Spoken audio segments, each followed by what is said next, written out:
오늘은 어린 아기와 젖먹이들이 입에서 나오는 찬미를 온전하게 하셨나이다 함을 너희가 읽어본 일이 없느냐라는 제목으로 말씀을 드리겠습니다. 마태복음 21장 14절에서 17절을 보면 맹인과 저는 자들이 성전에서 예수께 나오며 고쳐주시니 대제사장들과 서기관들이 예수께서 하시는 이상한 일과 또 성전에서 소리질러 호산나 다윗의 자손이 하는 어린이들을 보고 노하여 예수께 말하되 그들이 하는 말을 듣느냐. 예수께서 이르시되 그렇다.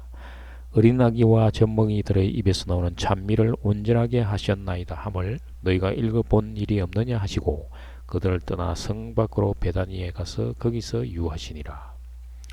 예수님이 맹인과 다리 저는 사람을 고쳐주셨고 어린이들이 예수님을 보고 호산나 하고 소리를 질렀는데 이는 메시아가 세상에 오셔서 하나님의 아들임을 나타내는 장면이 되겠습니다. 그런데 대제사장과 서기관들은 오히려 역정을 내며 예수께 무슨 이런 일이 다 있느냐라고 빈정거리는 것입니다.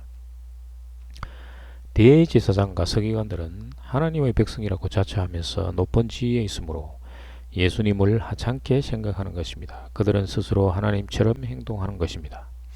상황을 보면 예수님이 분명히 하나님의 아들이라는 것을 깨닫게 될 것인데 그들은 오히려 예수를 넘어지게 하려고 애를 쓰는 것입니다. 무엇이 이렇게 만드는가?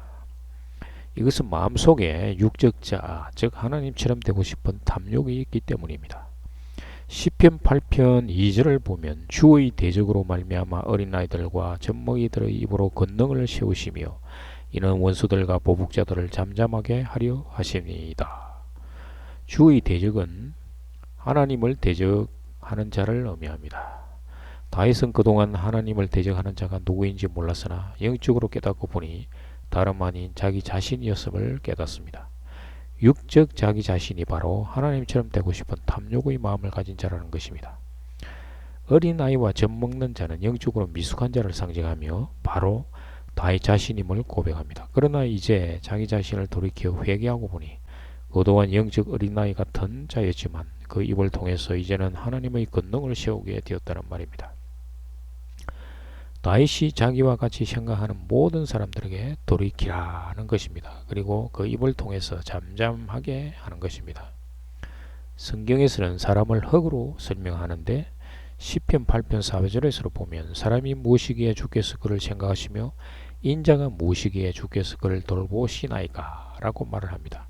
여기서 사람, 즉 남자와 여자란 단어와 인자라는 단어를 주목할 필요가 있습니다. 첫째, 사람은 히브리어로 에노스인데 죽을 수밖에 없는 존재입니다. 이 단어는 창세기 4장에서 처음으로 나오며 가인이 아벨을 죽이고 나서 다른 씨인 셋의 아들이 되겠습니다. 즉 셋의 아들인 에노스 이후부터 사람들이 비로소 여호와의 이름을 불렀다고 기록하고 있습니다. 죽을 수밖에 없는 존재임을 깨닫고 나서야 하나님을 찾게 되었다는 것입니다. 둘째로 인자는 그리스도로서 히브리어로 아담입니다. 첫사람은 하나님의 형상으로 지어졌으며 골로새서 1장 15절에서 하나님의 형상으로 지은 자를 그리스도라고 말을 합니다.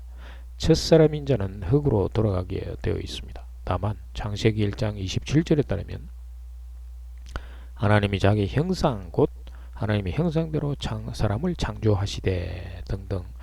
그리고 창세기 2장 7절에 따르면 여호와 하나님이 땅의 흙으로 사람을 지으시고 생기를 그 코에 불어넣으시니 사람이 생명이 된지라. 즉 하나님께서 인간을 흙으로 빚으시고 생기를 코에 불어넣으신 것이 바로 하나님의 형상대로 만드셨다는 것입니다. 하나님의 형상대로 지은 사람은 죄인의 모습을 하고 있습니다. 무엇이 에노스라고 이름을 지을 수밖에 없게 했던가? 바로 죄라는 것입니다. 죄를 의미하는 히브리어 하타와 헬라어 하마라티아는 모두 하나님을 떠난 상태를 의미합니다. 첫사람 그리스도는 죄의 몸을 다음 세대에 전해주고 예수가 이 역할을 다 수행한 것입니다. 마지막 사람 그리스도는 부활의 첫 열매였습니다. 그래서 그리스도 안에서 부활의 생명을 맺게 해주시는 것입니다. 사람은 회개하고 돌이킬 때 그리스도를 발견하게 됩니다. 하나님께 대하여 죽을 자라는 것을 깨닫고 깨닫는 것은 쉬운 것이 아닌 것입니다. 다윗과 같이 누군가가 깨를 깨닫게 해주거나 또는 성경을 통해서 자신의 상태를 깨닫는 것입니다. 그러나 이제 다윗은 시편 8편 1절에서 여호와 우리 주여, 주의 이름이 온 땅에 어찌 그리 아름다운지요. 주의 영광이 하늘을 덮었나이다 라고 말합니다. 영광은 하나님의 계심을 의미합니다. 하늘을 보아도, 손가락으로 직접 창조하신 별과 달을 보아도 그곳에서 하나님의 계심, 영광을 보게 되는 것입니다. 하나님을 창조주로 고백하고 있는 것입니다.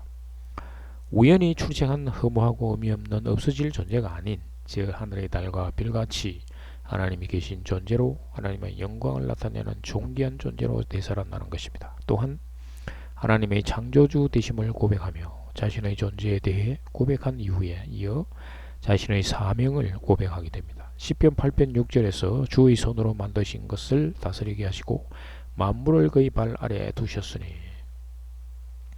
창세기 1장 28절을 보면 하나님이 그들에게 복을 주시며 하나님이 그들에게 이르시되 생육하고 번성하여 땅에 충만하라. 땅을 정복하라. 바다의 물고기와 하늘의 새와 땅에 움직이는 모든 생물을 다스리라 하시니라. 하나님 앞에서 완전히 순종하는 것입니다. 그래서 그리스도께서 만물을 다스리게 되는 것입니다.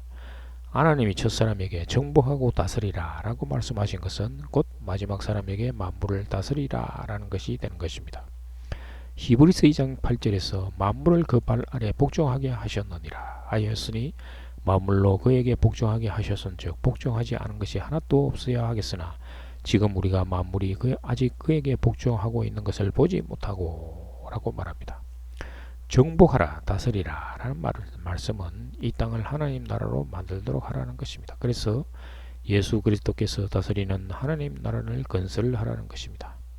그리스도께서 성도를 통치하시면 그리스도는 성도의 왕이 되는 것이고, 로마서 8장 19절 21절에서 피조물이 고대하는 바는 하나님의 아들들이 나타나는 것이니 피조물이 허무한 데 굴복하는 것은 자기의 뜻이 아니요 오직 굴복하게 하시는 이로 말미암음이라. 그 바라는 것은 피조물도 썩어짐의 종로로 한 데서 해방되어 하나님의 자녀들의 영광의 자유에 이르는 것이니라. 그래서 그리스도 안에 있는 자들도 왕같은 제사장이 되는 것입니다. 영적으로 미숙하여 올바른 길로 가지 못한 어린아이였지만 회개하여 바른 길로 갈 때 그리스도 안에서 온전하게 되는 것입니다. 그리스도 안에서 온전하게 되는 자는 예수와 함께 십자가에서 죽고 그리스도와 함께 부활한 자임을 믿는 자입니다. 예수와 함께 십자가에서 죽는 믿음만 있다면 어린아이와 같은 믿음을 가지는 자가 되는 것입니다. 율법에서 벗어나지 못하는 자인 것입니다. 그러나 이제 현재적 부활을 믿음으로 저절로 입에서 찬양이 나오는 것입니다. 세상의 눈에서 벗어나지 못하던 자가 이제 하나님 나라로 시각을 옮기는 것입니다. 감사합니다.